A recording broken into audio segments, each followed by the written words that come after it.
Nous sommes au 4e dimanche de l'Avent et l'Église, la liturgie, nous présente ce dimanche, après nous avoir présenté les deux figures d'Isaïe et de Jean Baptiste, nous présente la figure de Marie. Après le prophète et le précurseur, la mère du Seigneur.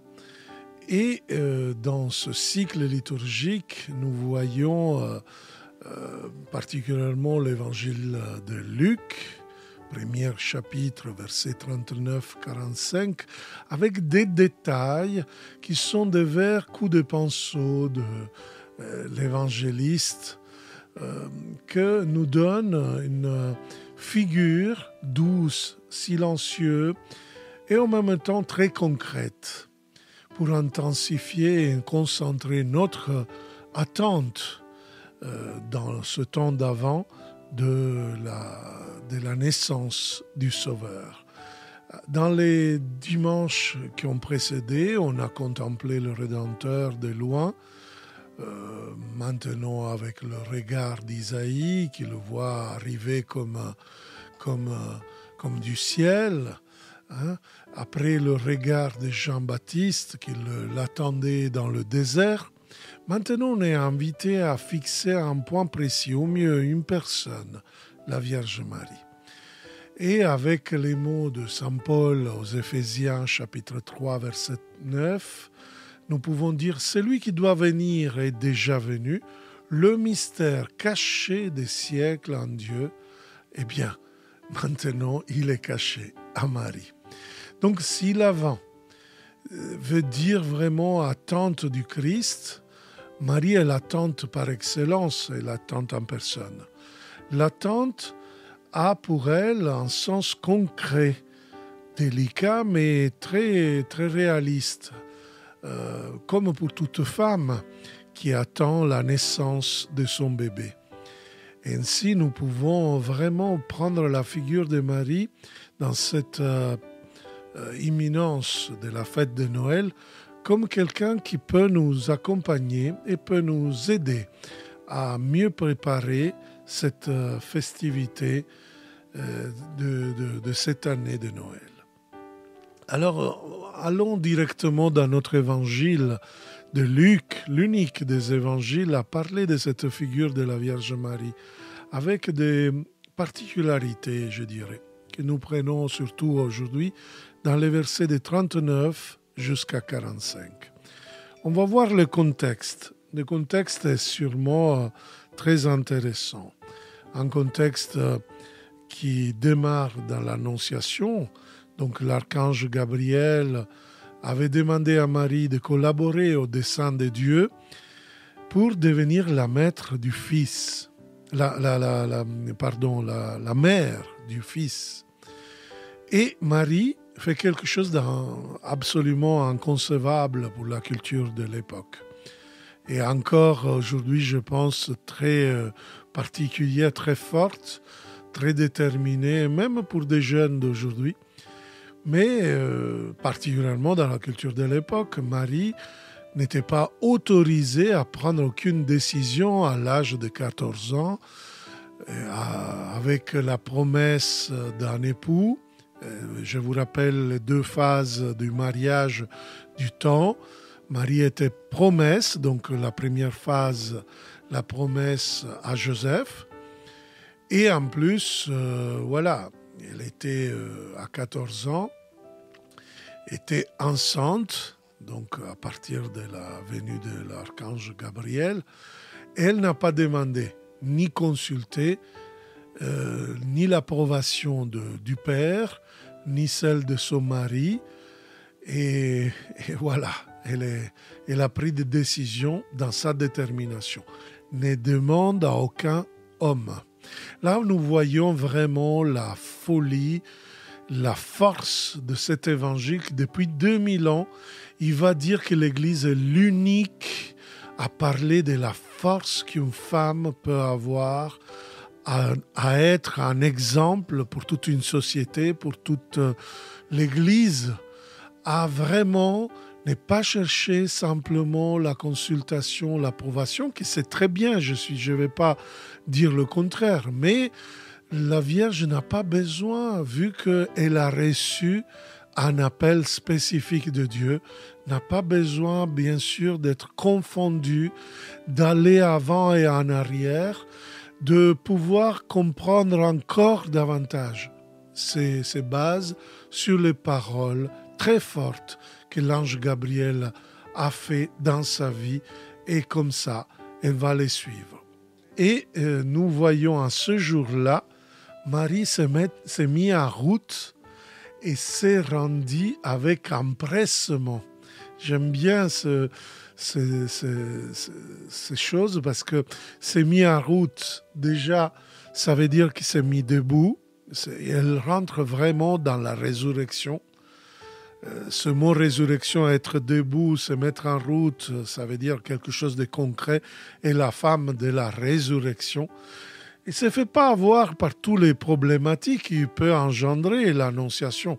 Il ne se fait pas avoir par toutes les conséquences, peut-être négatives, qu'il peut avoir que quelqu'un qui est enceinte et sans avoir connu un homme. Et vous comprenez que là, on est devant un petit problème parce que à son époque, une femme comme ça, elle pouvait être lapidée avec des coups de pierre parce que ça veut dire que c'est donné à quelqu'un. Eh bien, elle n'a pas peur.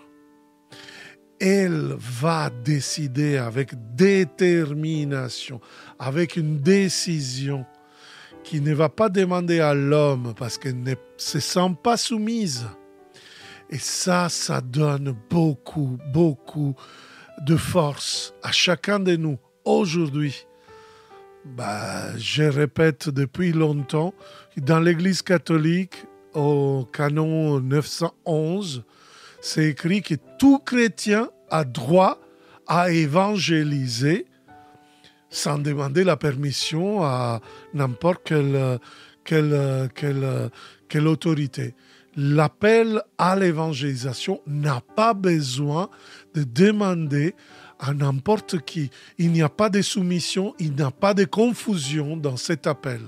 Et la Vierge Marie est très claire dans cet appel. Donc, elle ne se fait pas de scrupules, elle ne se fait pas de fausses idées. Son appel est plus important de beaucoup d'autres choses.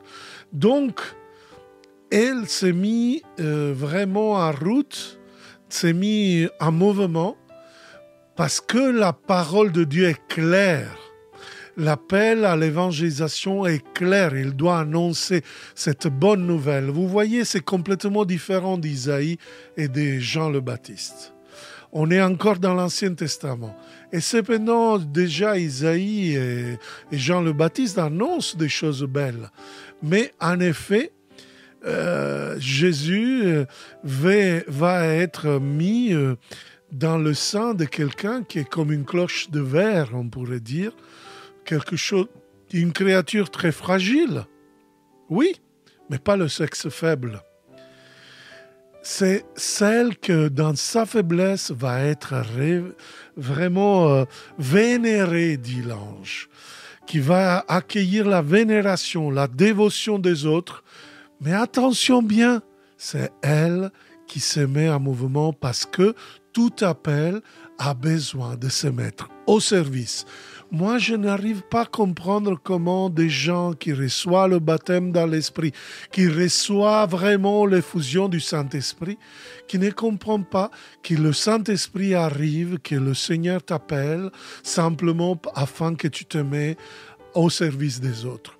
N'existe pas un appel pour toi pour que tu puisses vraiment te sentir bien, à l'aise. Oui, le Seigneur nous fait sentir bien. Moi, je le dis et je suis confiné encore parce que on m'a envoyé un peu une lettre, la Sécu, en me disant que jusqu'au 20 décembre, moi, je ne peux pas sortir de chez moi. Mais je me sens bien, même si j'ai pris le Covid. Et j'espère que quand je vais faire le test, justement, pour voir si je l'ai, je suis guéri parce que je suis sûr de ce Dieu d'amour, ce Dieu de guérison, ce Dieu qui est fidèle et qui donne cet appel pour se mettre au service. Alors, je ne peux pas attendre le 21 pour pouvoir servir mes frères et sœurs. Le Seigneur me donne de respecter les normes à travers la technologie et donc de ma chambre, là où je suis confiné, moi je peux avec joie infini, avec cet optimisme que me donne l'espérance de la guérison. Justement, j'annonce la bonne nouvelle à chacun de vous. Amen. Et l'évangile de ce dimanche continue.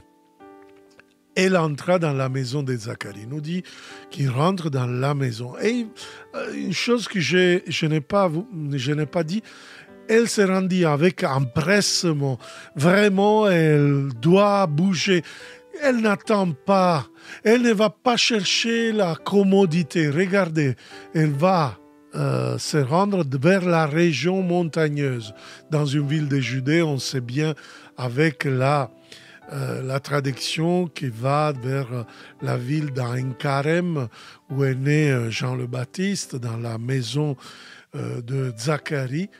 Bien, cette région montagneuse était une des routes qui pouvait prendre la Vierge Marie pour se rendre, mais c'est la plus difficile, même si c'est la plus brève. C'est la plus vraiment dangereuse parce que passe dans la région des Samaries. Les Samaritains, nous savons bien, ne sont pas des amis des Juifs. Et donc, une femme, une jeune fille, 14 ans, enceinte, elle s'empresse à aller chez sa cousine pour la servir, pour rester à quelques mois avec elle, pour annoncer la bonne nouvelle. Il va le faire avec le Magnificat, parce que le Magnificat n'est pas une belle prière à offrir au bon Dieu. Ne va pas au temple à offrir le Magnificat. Il va aller dans la maison de Zacharie. Et ne va pas le dire même devant le prêtre. Il va le dire devant sa cousine. Cette positivité, cette joie va vraiment exploser dans son cœur pour pouvoir pas dire toutes les peurs qui habitent dans son cœur. Bien sûr qu'il y a des peurs. Bien sûr que dans la Vierge Marie, il doit être quelque part la peur que quelqu'un peut-être il a dû penser à comment ça s'est fait qu'elle est enceinte. Bien sûr, ça c'est l'humanité. Parce qu'elle est vraiment une véritable femme. Mais elle s'empresse, rentra dans la maison de Zacharie. Or, nous, on attend justement la politesse qui salue Zacharie, comme c'est normal dans la politesse de ce temps-là. Eh bien non. Encore une fois, Marie nous donne quelque chose qui va nous dire qu'elle est faite pour être contre-courant, pour donner la bonne nouvelle à Élisabeth et pas au prêtre.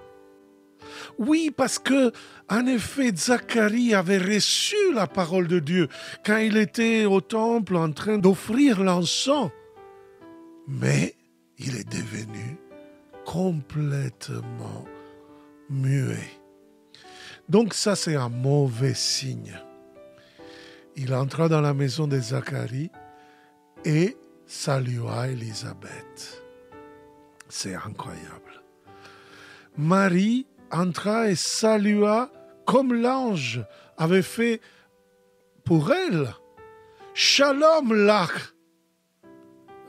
Il va le dire à Élisabeth, il ne va pas le dire à Zacharie. Il va donner ce mot shalom, qui n'est pas simplement paix, c'est vraiment cette vie en abondance, cette vie qui a un résultat direct dans la vie des gens. C'est vraiment quelque chose qui a un impact dans ceux qui reçoivent. Eh bien, même si c'est inconcevable, regardez, Élisabeth va répondre pas avec une formalité, pas avec oui, bonjour, génial que tu es là, c'est vraiment la politesse formelle. Non, Élisabeth, il va vraiment entendre la salutation de Marie et l'enfant tressaillit en elle, nous dit Luc. Élisabeth fut remplie d'Esprit Saint.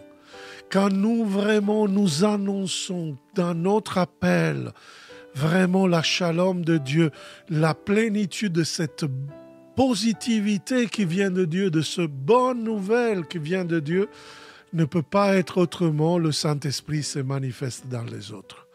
Et là répond et s'écria d'une voix forte, « Tu es bénie entre toutes les femmes, et le fruit de tes entrailles est béni. » Waouh! Vraiment, nous voyons une effusion du Saint-Esprit. Littéralement, Jean le Baptiste commence à sauter de joie comme David devant l'arche.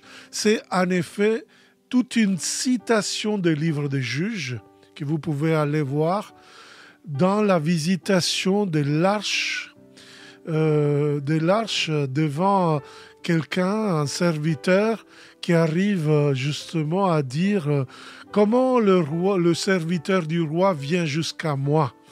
Et là, on voit la même phrase d'Élisabeth. Il s'agit d'une bénédiction de Jaël, une des plus grandes femmes d'Israël à ce temps-là.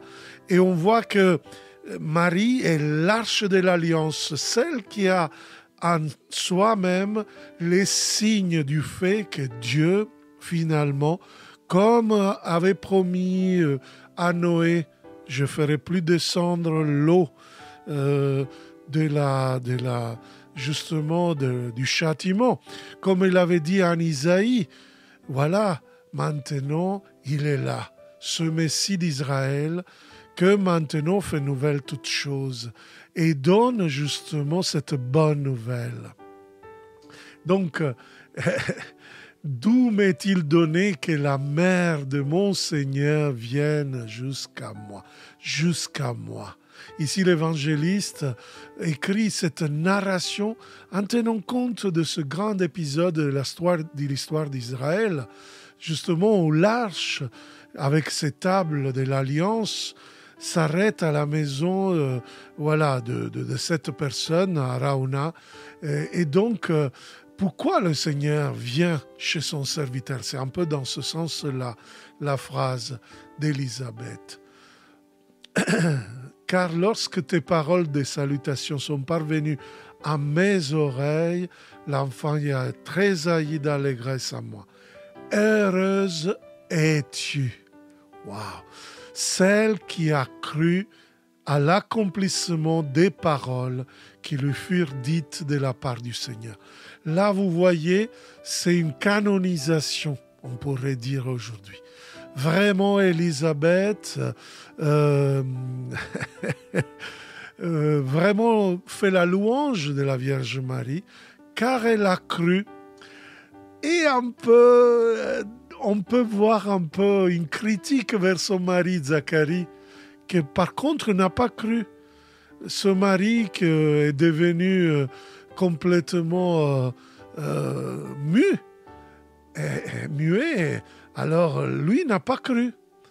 Alors, tu es heureuse. Bienheureuse.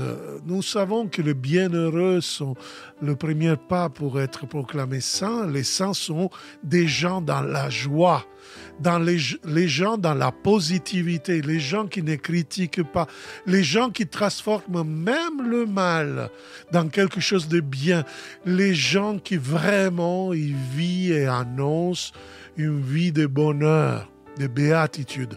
Là, nous voyons la première béatitude de l'Évangile. Heureux es-tu, même quand tu ne crois pas. Comme dira Jean, heureux ceux qui, sans voir, ils ont cru. Dans ces béatitudes, il y a toutes les instances de Marie. Voilà pourquoi l'Église nous offre Marie.